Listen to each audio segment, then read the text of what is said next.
সাথে জোটে গেল, সেই বাস্তবতাটা আপনার নিরিখে, আজকে আপনি বেশ কিছুদিন এনসিপি থেকে সরে আছেন, আপনার নিরিখে কি মনে হয়?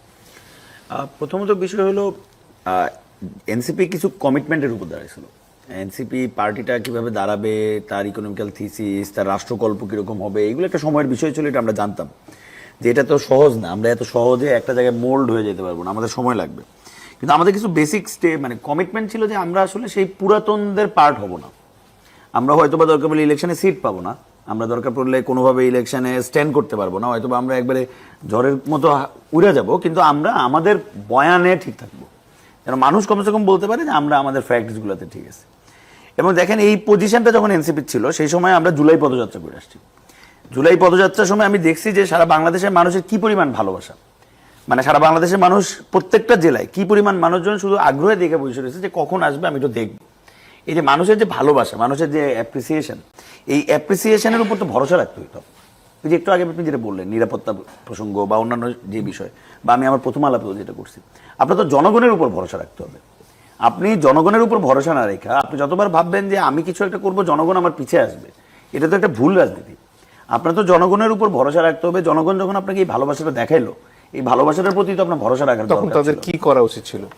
নিশ্চয়ই তারা যে বক্তব্যগুলো দিছে সেই বক্তব্যগুলোর জন্যই তো জনগণ তার প্রতি ভালোবাসা দেখেছে। বাংলাদেশের জনগণ এখানকার যে মনে করেন এটা আওয়ামী লীগ হোক, বিএনপি হোক কিংবা জামাত হোক, আপনি যদি লক্ষ্য করেন এরা কেউ পার্টি নামে আলাদা, হয়তো বা কিছু আদর্শিক জায়গায় আলাদা, কিন্তু রাষ্ট্র পরিচালনার ক্ষেত্রে কিন্তু তারা সবাই মোটামুটি একই রকম পার্টি।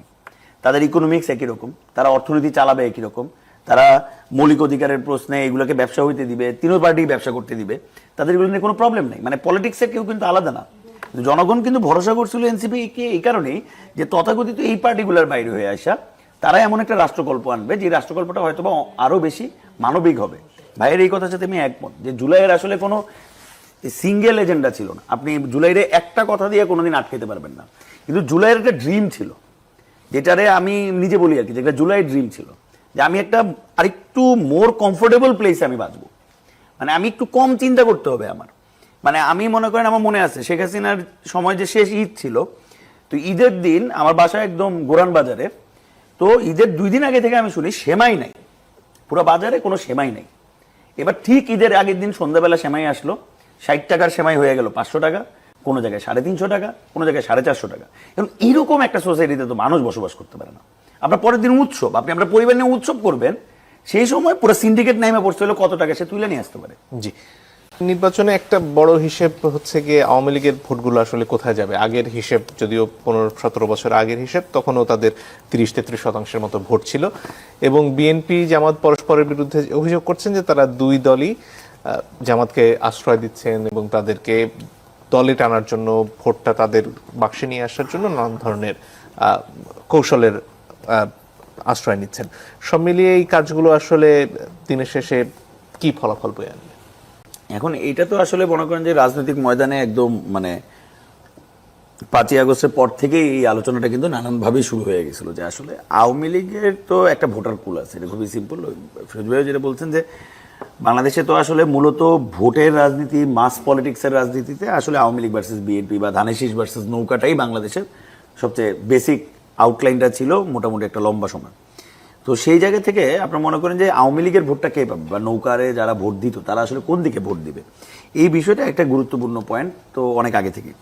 ফলে সেই জায়গা থেকে আপনি যদি লক্ষ্য করেন যে আওয়ামী লীগের ভোটের জন্য আসলে আমরা যদি বিভিন্ন অঞ্চলে দেখি যে আসলে যেই ঘটনাগুলো ঘটানো হয়েছে, যেমন বিভিন্ন অঞ্চলে আমি নিজে জানি যে আওয়ামী লীগের নেতা আছে বা হয়তো বা একটু বৃদ্ধ লোক, হয়তো বা অনেকদিন আগে আওয়ামী লীগ থেকে বিদায় নিয়ে নিয়েছেন, তিনি আসলে রাজনীতিতে নাই 8-9 বছর ধরে, এই টাইপ একজন লোক। সেই লোকটাকেও জেলে নেওয়া হয়েছে। এবং জেলে নেওয়া হয়েছে কেন? জেলে নেওয়ার পরে হয় সেটা বিএনপি হোক, হয় সেটা জামাত হোক, তার ফ্যামিলিতে গেছে এবং গিয়ে বলছে যে তোমার যদি যে কর্তৃত্ব আছে এই অঞ্চলে বা তোমার যে লোকজন আছে তারা যদি আমার হয়ে কাজ করে তাহলে আমি তোমাকে হাইকোর্ট থেকে জামিন করে নিয়ে আসবো। এবং তারা করাইছে, তাহলে এক প্রকার জিম্মি করছে। এখন আমি যদি মনে করি যে সে যদি আওয়ামী লীগও করে থাকে, তার নামে যদি কোনো আসলে ফৌজদারি অপরাধ না থেকে থাকে, আপনি তাকে গ্রেপ্তার করতেছেন। আসলে আওয়ামী লীগের গ্রেপ্তার হইল কারা? আমরা যে গত 1.5 বছর ধরে আসলে আওয়ামী লীগ বলে যাদেরকে গ্রেপ্তার করলাম, আমরা কাদেরকে গ্রেপ্তার করলাম? মানে আওয়ামী লীগের এই পুরো সিন্ডিকেটটা যারা চালাইতো তারা কিন্তু সবাই মোটামুটি বহাল তবিয়তেই আছে, 2-3 জন বাদে। আপনি তো আসলে আওয়ামী লীগ বলে যে সিন্ডিকেটটা তাকে গ্রেপ্তার করেন নাই।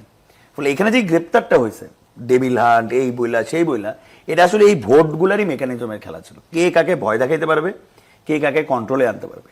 ফলে এই যে পলিটিক্স বাংলাদেশের, এই যে একটা গদবাঁধা পলিটিক্স, যে জনগণকে, আমি যে বারবার যেটা বলি, বাংলাদেশের পলিটিক্যাল পার্টিগুলোর কাছে তারা মনেই করে জনগণ বোকা, এবং তারা জনগণকে বোকা বানায় রাখতে চায়, এবং জনগণকে বোকা বানায় রাখার জন্য তারা নানান রকমের মোহ আনবে। যেমন মনে করেন যে আওয়ামী লীগের আমলে ছিল জামাত শিবির, মানে এক প্রকার তটস্থের মধ্যে আমরা থাকতাম, যে কখন আমাদের জামাত শিবির বইলা ফেলায় তো আমরা তো রাস্তায় মাই খেয়ে যাবো। কারণ আমি মাঝে মধ্যে মজা করতাম যে আমার নাম তো, আমি তুই হিন্দু অনেক রায়, আমার মনে হয় এই কারণে জামাতটা বলতে পারে না আরাম করে, কিন্তু অন্য কেউ হইলে জামাতটা বইলা মারামারি শুরু হয়ে যেতেছে।